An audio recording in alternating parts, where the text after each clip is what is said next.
열심히 일하는데 왜 내 지갑은 점점 더 얇아지는 걸까요? 오늘 이 시간에는 한국 경제에 드리운 어두운 그림자, 바로 달러 빈곤 문제와 국가 신용등급 강등이라는 아주 현실적인 위협에 대해 깊이 파헤쳐 보겠습니다. 바로 시작하죠. 요즘 주식이나 부동산 같은 자산 시장을 보면 정말 내 돈의 가치가 예전 같지 않다는 생각 다들 한 번쯤 해보셨을 겁니다. 그런데 이거 단순히 물가가 올라서 그런 거라고 생각하시면 안 돼요. 우리 경제에 아주 깊숙한 곳에 구조적인 문제가 자리 잡고 있기 때문입니다. 자, 이 문장의 오늘 이야기의 핵심입니다.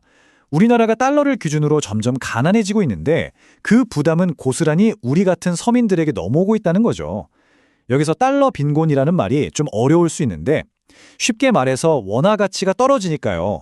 같은 돈을 가지고 해외여행을 가거나 수입품을 살 때 실질적으로 살 수 있는 게 확 줄어드는 현상을 말해요. 이건 그냥 인플레이션이 아니에요. 경제 구조 자체가 뒤틀리면서 나타나는 훨씬 심각한 위기 신호입니다. 그럼 첫 번째로 지금 한국 경제가 얼마나 기이하게 갈라지고 있는지부터 한번 살펴보겠습니다. 이건 마치 한 지붕 아래 살면서도 전혀 다른 세상에 사는 두 가족 같은 모습이에요. 알파벳 K자를 한번 떠올려 보세요. 지금 우리 경제 상황을 이보다 더 정확하게 보여주는 글자는 없을 겁니다. 한쪽은 위로 쭉 뻗어 올라가고 다른 한쪽은 아래로 곤두박질 치고 있죠. 말 그대로 하나의 경제가 두 개로 완전히 찢어지고 있는 겁니다. 이 두 길이 얼마나 다른지 한번 보세요. 위로 올라가는 쪽은 바로 수출 대기업들입니다.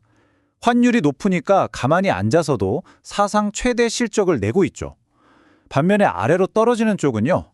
치솟는 수입 물가, 감당하기 힘든 고금리 때문에 신음하는 내수 시장과 바로 우리들입니다. 여기서 정말 중요한 건 이게 잠깐 이러다 마는 일시적인 현상이 아니라는 점이에요. 예전에 우리가 믿었던 거 있죠. 대기업이 돈을 잘 벌면 그 혜택이 우리한테까지 흘러내려온다는 그 낙수 효과 말입니다. 이제 그거 공식적으로 깨졌습니다. 신화가 된 거예요. 수출 대기업이 아무리 잘 나가도 우리 삶은 나아지지 않는 그런 구조적인 단절이 이미 고착화되고 있다는 뜻입니다. 그럼 두 번째로 도대체 왜 이런 일이 벌어지고 있는지 그 근본 원인을 한번 파헤쳐 보겠습니다. 우리 경제라는 자동차, 과연 지금 운전석에는 누가 앉아 있는 걸까요? 이 자동차 비율을 보면 지금 상황이 한눈에 들어옵니다. 정부는 경기를 살려야 한다면서 재정을 푸는, 즉 엑셀을 힘껏 밟고 있어요.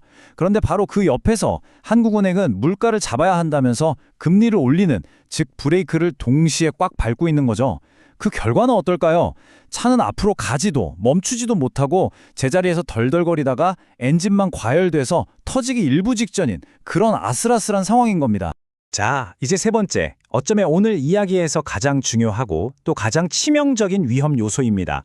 바로 국가 신용등급이 떨어질 수 있다는 가능성. 이건 우리 경제의 마지막 방어선이 무너질 수 있다는 경고입니다. S&P, 무디스, 피치, 이 세 이름은 꼭 기억해 두셔야 합니다. 전 세계 투자자들의 돈이 어디로 향할지 결정하는 말 그대로 글로벌 경제의 절대적인 심판관들이죠. 이들의 말 한마디에 한 나라의 경제 운명이 왔다 갔다 할 수 있습니다. 이 심판관들이 한국 경제를 평가할 때 가장 중요하게 보는 단 한 가지가 있습니다. 바로 재정 건전성입니다. 쉽게 말해 나라 살림을 얼마나 튼튼하게 잘하고 있는가인데요. 이게 바로 지금까지 전 세계 투자자들이 한국은 믿을만해 하면서 돈을 맡길 수 있었던 최후의 보루였습니다. 그런데 바로 이게 우리가 마주한 냉혹한 현실입니다. 앞에서 말씀드렸듯이 정부가 계속해서 재정을 풀면서 한국 경제의 신뢰를 떠받치던 바로 그 기둥, 재정 건전성이라는 기둥이 지금 뿌리부터 흔들리고 있다는 겁니다. 잠시 한번 상상해 보시죠. 정말 만약에 이 마지막 방어선마저 무너진다면 과연 어떤 일이 벌어질까요? 그 파장은 아마 우리의 상상을 훨씬 뛰어넘을 겁니다. 국가 신용등급이 떨어진다는 건 단순히 숫자 하나 바뀌는 게 아닙니다. 이건 전 세계 투자자들한테 지금 당장 한국에서 돈 빼! 라고 외치는 것과 같은 강력한 신호가 될 수 있어요. 지금 우리가 겪는 환율 문제나 주가 하락과는 차원이 다른 그야말로 거대한 자본 유출 쓰나미가 우리 경제를 덮칠 수 있다는 뜻입니다. 자, 그럼 마지막으로 이렇게 불확실한 상황 속에서 우리 투자자들은 과연 어떤 길을 가야 할지 그 다음 행보에 대해 이야기해 보겠습니다. 이제는 막연한 희망이 아니라 철저한 리스크 관리의 시대입니다. 이제는 새로운 현실을 똑바로 봐야 합니다. 고환율은 이제 일상이 되었고요. 정부와 한국은행의 정책 엇박자도 당분간은 계속될 겁니다. 그러니까 언젠간 좋아지겠지 하는 식의 막연한 낙관론은 이제 통하지 않습니다. 대신에 차가운 데이터에 근거해서 철저하게 위험을 관리하는 쪽으로 투자 전략을 완전히 바꿔야 할 때입니다. 그래서 아주 구체적이고 실용적인 조언을 하나 드릴게요. 지금 당장 달력을 펴서 S&P, 무디스, 피치의 한국 신용등급 리뷰 발표 일정을 찾아서 크게 표시해 두십시오. 이건 그냥 흘려들은 뉴스가 아닙니다. 여러분 자산의 방향을 결정지을 수 있는 아주 중요한 신호탄이 될 겁니다. 곧 신용등급 리뷰 시즌이 다가옵니다. 이 질문을 스스로에게 한번 던져보셨으면 합니다. 나의 포트폴리오는 과연 이 거친 파도를 견뎌낼 준비가 되어 있는가? 이 질문에 대한 답을 찾는 과정이 여러분의 자산을 지키는 첫걸음이 될 겁니다.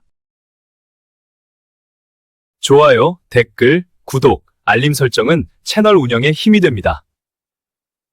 좋아요, 댓글, 구독, 알림 설정은 채널 운영에 힘이 됩니다.